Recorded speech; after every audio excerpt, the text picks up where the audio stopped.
pasti atau belum pembeliannya? Itu yang ditanyakan oleh para pembudidaya baru ya, karena banyak petani yang sudah trauma terhadap berbagai komoditi pertanian. Seperti kalau di Sumbawa itu kemarin jarak merah buahnya banget, nggak laku bahkan dibakar. Katanya dulu disuruh nanam jarak merah, sekarang nggak laku, malah jadi gulma ya. Jadi tentang pasar porang beda dengan komoditi lain yang booming hanya sesaat. Jadi bisnis porang itu sebenarnya udah sejak lama ya, bahkan sejak era penjajahan Jepang kita udah mengirim porang ke Jepang. Jadi sebenarnya pabrik tertua yang tidak terlalu terkenal ya, mulai berdiri tahun, saya buka hanya khusus di sini, kalau di luar nggak saya buka, tahun 1970. Itu pabrik tertua yang bikin mantan serdadu Jepang. Jadi memang dia udah ekspor ke Jepang, karena dulunya kaisar-kaisar Jepang itu makanannya khusus yang mengandung glukomanan. Nah, fungsi porang paling utama, saripatinya yang paling penting namanya glukomanan, Pak. Glukomanan itu sangat bermanfaat untuk kesehatan badan kita. Bahkan ada yang bilang bisa mengobati kanker usus. Itu kenapa porang sejak zaman penjajahan sudah menjadi bisnis. Jadi beda dengan jarak ya, jarak itu kan belum pernah ada, tiba-tiba digaungkan akhirnya oleh. Terus bagi yang menanam buah naga ya, buah naga itu bisnis baru juga, kenapa bisa jatuh. Jadi bisnis-bisnis yang membuat trauma petani bagi saya adalah bisnis baru. Jadi bisnis yang paling baru berjalan 2 tahun langsung dibumingkan. Seperti kayak yang dulu bisnis abal-abal, gelombang cinta ya, itu baru berapa bulan dibumingkan dengan media. Kalau porang sebenarnya bagi kami ya, pemain lama ya, yang udah turun temurun dari kakek-kakek kita, ketika porang booming malah kami rugi. Untungnya lebih dikit, Pak. Dulu kalau ngambil di hutan kita minta izin ke yang punya hutan, dikasih gratis, malah disuruh ngambil semua. Labanya lumayan tinggi lah, 1 kilo bisa laba 1.000 sampai 5.000 kadang. Sekarang laba 500 perak pun kami ambil, karena memang kita mainnya di kuota. Jadi kuota porang, bahkan Pak Menteri Pertanian tahun 2019 ketika meresmikan ekspor dari Pelabuhan Semarang ya, beliau bilang unlimited. Dan saya belum pernah menemukan komoditi lain yang bisa dibilang unlimited atau tanpa batas. Saya belum pernah menemukan, misalnya komoditi selain porang ya, kayak padi, vanili dan lain-lain, pasti ada batasnya dan ada overload atau kelebihan sehingga harganya bisa diturunkan oleh para pemain yang di atas. Kalau porang nggak bisa. Dan mungkin yang perlu saya tekankan, perbedaan porang dengan komoditi lain, porang nggak mengenal musim panen. Kalau komoditi lain mengenal musim panen. Porang mau diambil kapanpun, kayak kami kan supply ke eksportir sama pabrik itu tiap bulan. Bahkan musim hujan pun sebisa mungkin kita tetap ngambil porang. Dan kalau komoditi lain ada musim panennya. Kalau di ilmu pertanian mungkin bapak-bapak yang sudah mendalami pertanian lebih tahu ya. Porang itu tanaman perennial. Perennial itu contohnya semak belukar, rumput dan lain-lain, itu perennial. Kalau bahasa Indonesianya tanaman abadi, tanaman yang nggak bisa mati, dibabat tumbuh lagi, babat tumbuh lagi.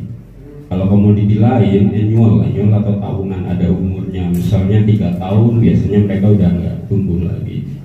Dan kayak contoh kemarin yang paling parah cabai ya. Kalau mungkin yang pernah lihat di YouTube, ada lahan cabai dibakar. Karena ketika musim panen harga anjlok, kos atau biaya untuk pegawai lebih mahal daripada hasil panennya, akhirnya dibakar aja. Beda dengan porang. Porang bila bapak-bapak belum cocok harganya dengan yang beli, misal pengepul atau pabrik, tetap ditanam tambah besar, tambah untung. Itu bedanya. Dan ketika panen, saya sarankan ke para petani, jangan diambil dulu, tanya dulu harganya. Harga per hari ini berapa Pak? Kalau harga cocok silahkan diambil. Bahkan kalau di Jawa biasanya kita yang ambil. Kalau petaninya males ya, kita yang ambil pakai tenaga kita. Harganya yang penting deal dulu. Jadi itu perbedaan porang dari komoditi lain. Jadi satu, porang itu bisnis bukan bisnis baru, bisnis sangat lama. Bahkan sebelum kita merdeka udah main porang. Kedua, porang kuotanya, kuota pembelian bisa dibilang tanpa batas. Saya pernah tahun kemarin itu ditantang oleh satu pembeli dari Vietnam. Dia minta 50.000 ton dalam setahun. 50.000 ton itu 50 juta kilo ya. Itu dia nantang seperti itu. Dan kami belum bisa memenuhi. Itu satu pembeli. Padahal pembeli semakin tahun semakin banyak. Tahu kenapa Pak? Karena porang diperlukan di banyak bidang industri. Beda dengan komoditi lain paling 3 bidang industri, misalnya makanan, obat-obatan, sama kosmetik ya biasanya. Kalau porang, makanan minuman ya, obat-obatan, kosmetik, industri cat, bahkan industri peternakan juga sekarang mulai main. Kayak contohnya kalau bapak-bapak yang ada yang punya kucing mahal atau anjing mahal, tahu merek Whiskas ya? Whiskas tahu nggak? Ada yang tahu nggak? Biasanya di Circle K atau di mana yang 1/4 kilo 40.000. Itu bahan bakunya dari porang salah satunya. Itu license-nya dari Australia sama Amerika. Jadi sebenarnya Amerika sama Australia pun udah main di porang ya. Cuma yang paling terkenal di publik itu Jepang, Cina, Vietnam, Thailand. Padahal sebenarnya hampir semua negara udah main komoditi porang. Dan Bapak perlu tahu, karena saking susahnya rebutan bahan baku, sebenarnya Indonesia udah impor porang dari Vietnam, tapi kualitasnya buruk.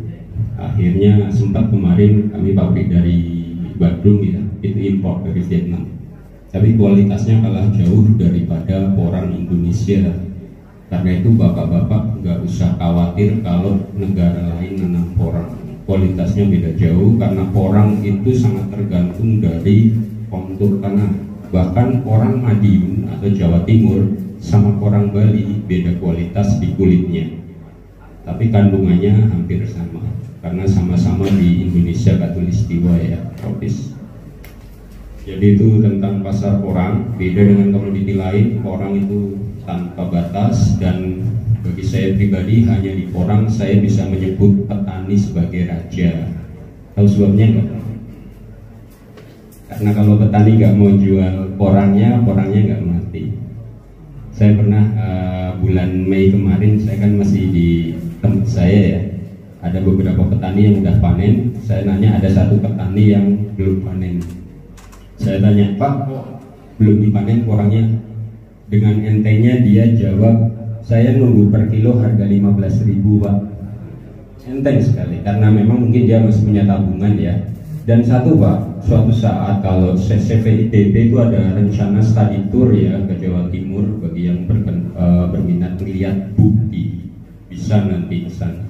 Jadi di sana yang udah budidaya porang, beberapa desa itu nggak ada namanya orang merantau, anak muda merantau nggak ada. Apalagi ke kapal pesiar ya nggak ada di sana.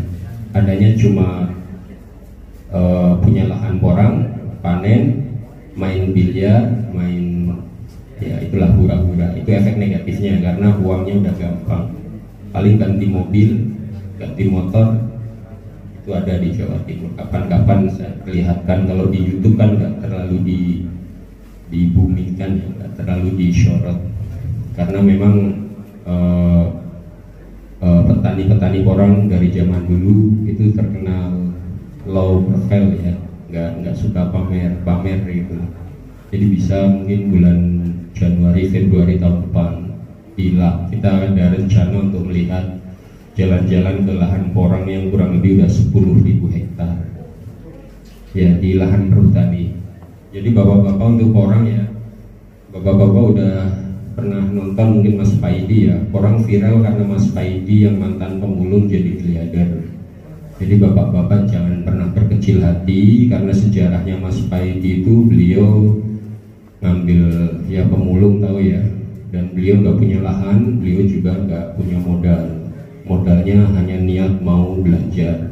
Dulu beliau ngambil di hutan-hutan hutan, dijual ke kami, dibelikan bibit, dan lahannya dia nyewa di perhutani. Kalau di perhutani Jawa Timur murah, 1 hektar dia cuma ditarik untuk per tahun ini per hektar 1.200.000 per panen per tahun, karena kami panennya tiap tahun.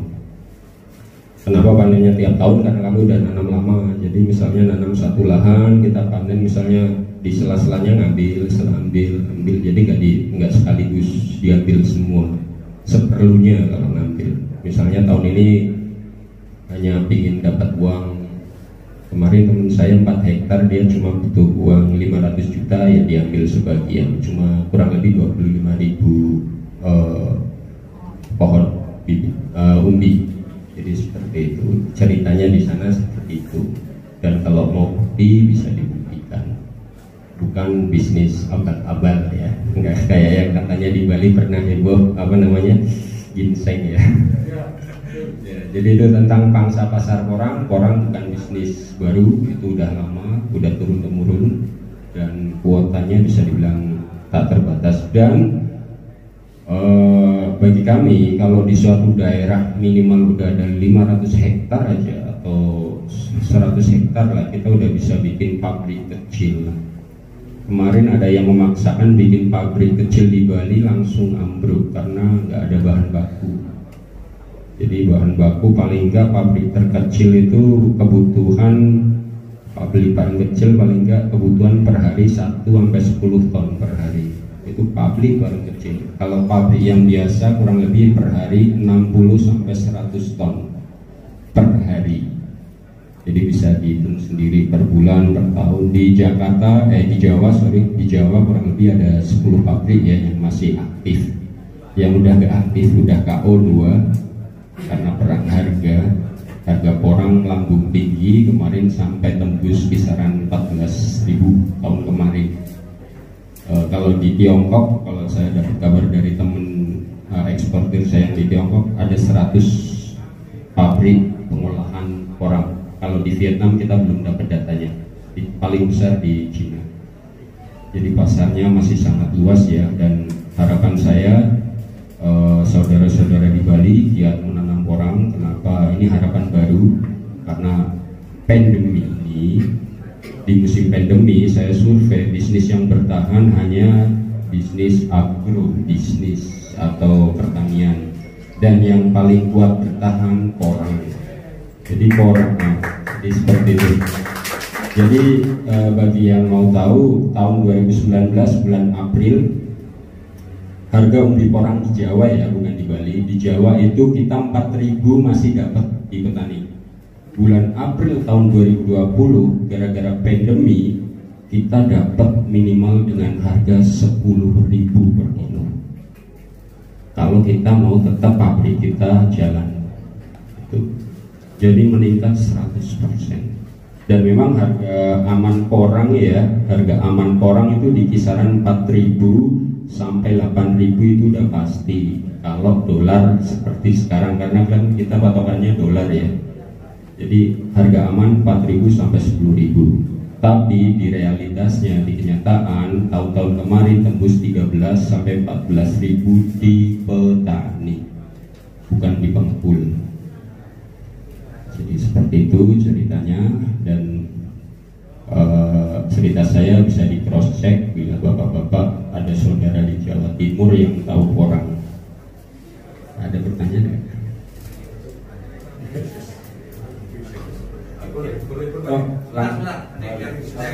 Jadi intinya itu, rencananya kalau saudara-saudara di Bali tiap kabupaten udah ada minimal 50 atau 100 hektar akan ada pabrik, walaupun pabrik kecil, biar harganya bersaing dengan Jawa.